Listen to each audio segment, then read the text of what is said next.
During the next 4 years, they would unleash an invasion the likes of which no nation had ever seen. Hundreds of thousands, if not millions of illegals poured in the United States of America. America, the gloves are finally coming off in the fight against the Mexican drug cartels. U.S. officials have charged high-ranking Sinaloa leaders with narco-terrorism, marking the major escalation in the war against these deadly organizations. And the message couldn't be clearer. If you act like a terrorist, you're going to be charged like one.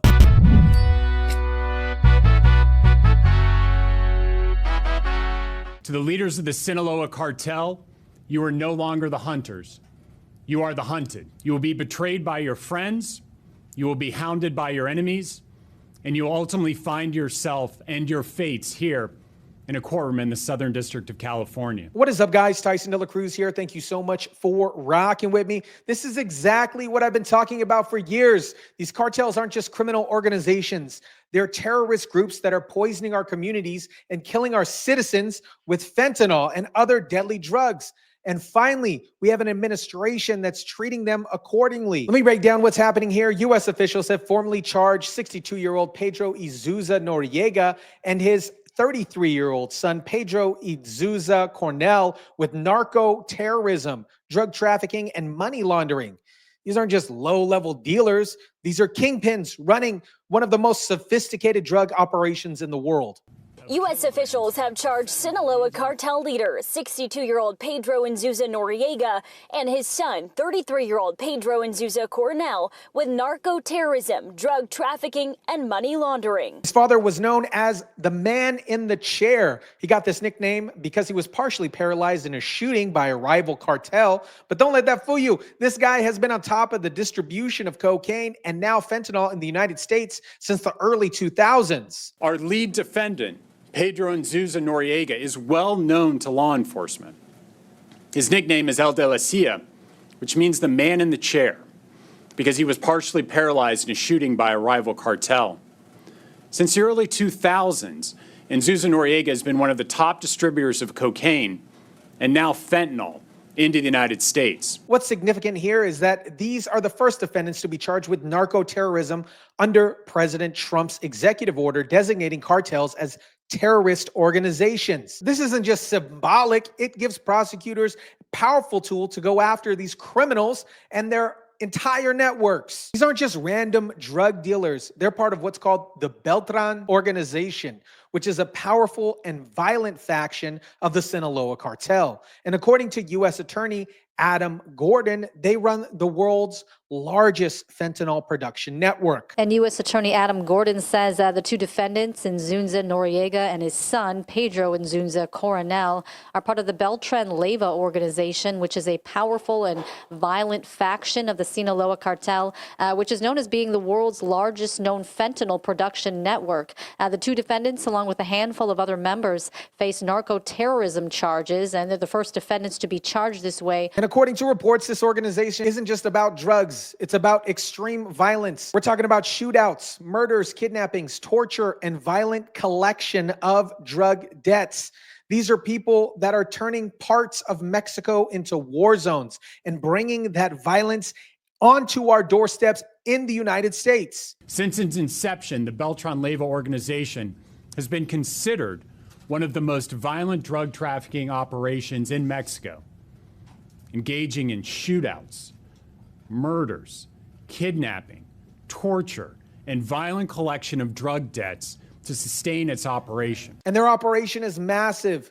They have a sophisticated money laundering network that stretches from Colombia through Central America and Mexico and throughout the United States, including San Diego, Los Angeles, Phoenix, Miami, and New York. Let's talk about why this matters to American families. Fentanyl is now the leading cause of death for Americans between the ages of 18 and 45. This is more than car accidents, more than cancer, and more than C-19. And the Sinaloa Cartel is the primary source of this poison flooding into our country. In December, Mexican authorities raided multiple sites controlled by this father and son duo and seized 1,500 kilograms of fentanyl.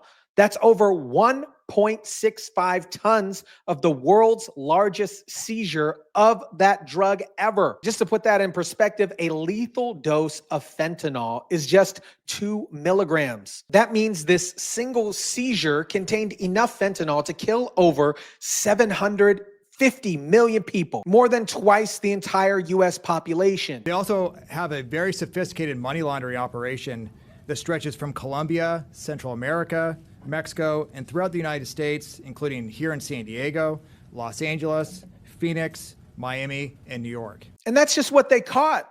Imagine what was flooding through the southern border every single day. This is why border security isn't just about immigration, it's about national security and protecting American lives. This indictment was all made possible by President Trump's executive order on January 20th, literally the day he took office in his second term. He didn't waste a single day before taking action against these cartels. The two defendants, along with a handful of other members, face narco-terrorism charges, and they're the first defendants to be charged this way under President Trump's executive order designating cartels as terrorist organizations. By designating these cartels as foreign terrorist organization, Trump has given our law enforcement agencies a powerful new tool to go after not just cartel members themselves, but anyone who supports them, including banks that launder their money and businesses that front for them. The message from U.S. Attorney Adam Gordon couldn't be any more clear. In an effort to take down this cartel group, there's now indictments pending against all alleged leaders of the Beltrán Leyva Organization. If you act like a terrorist,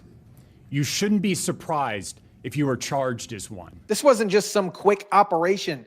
The FBI says this case was extensive, taking 3 years of investigation, spanning over numerous countries.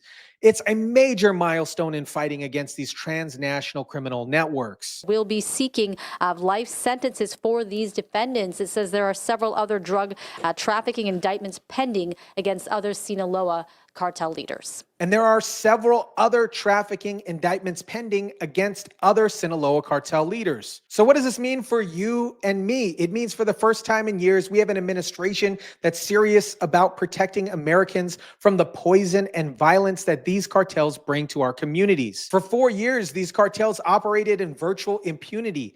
They flooded our country with fentanyl, human trafficking victims, and violence.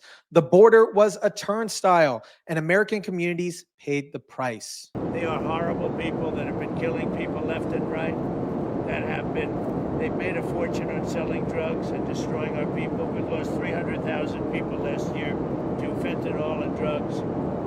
They're bad news. Yeah. By designating these cartels as terrorist organizations and bringing serious charges against their leadership, he's sending a clear message. America is back in the fight. This is just the beginning, and these indictments show there are more charges coming against the cartel leaders. The days of cartels operating freely across our borders is over. Let me know what you guys think about this aggressive new approach in taking down the cartels. Drop it down in the comment section down below. Smash the like button if you kindly would. Share, subscribe, and as always, guys, I'll catch you on the next one.